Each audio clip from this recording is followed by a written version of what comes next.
Welcome. If you want to adjust notification panel shortcuts in your VIVO X60 Pro, at first you have to tap on this icon.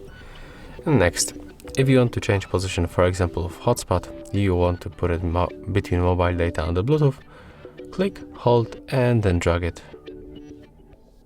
Just like that. Okay, there's not that easy. Let's try again. Okay, as you can see right now, it works.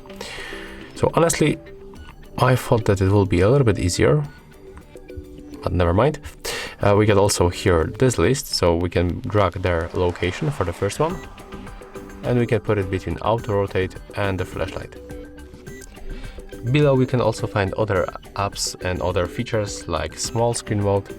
So to put it here, just click, hold, and then drag, and as you can see, that's all. So after that you can just close the list and it's finished.